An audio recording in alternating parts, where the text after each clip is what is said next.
செய்தாள். திரிஜடை அருகில் வந்து ராமனை நமஸ்கரித்து அவர் பாதங்களை தொட்டு கண்களில் ஒற்றிக்கொண்டாள். குழந்தாய் திரிஜடை, சர்வ மங்களங்களும் உண்டாகட்டும். கார்த்திகை, மாசி, சித்திரை, வைகாசி இந்த 4 மாதங்களிலும் அதிகாலையில் ஸ்நானம் செய்யும் அந்தணர்களுடைய முதல் 3 நாட்களின் பலன் உன்னை சேரட்டும். இந்த 4 மாதங்களிலும் பௌர்ணமிக்கு பிறகு 3 நாட்களுக்கு காலையில் ஸ்நானம் செய்ய தவறுகிறவர்களுடைய 1 மாத புண்ணியத்தை நீ அடைவாய்.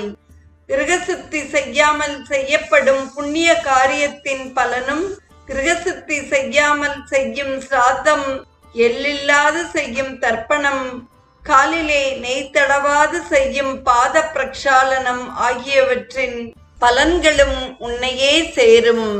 ஸ்ராத்தம் செய்து முடிந்து யாராவது கோபிப்பார்களே ஆனால் அந்த ஸ்ராத்தத்தின் பலனையும் நீயே அடைவாயாக என்று அருளினார்.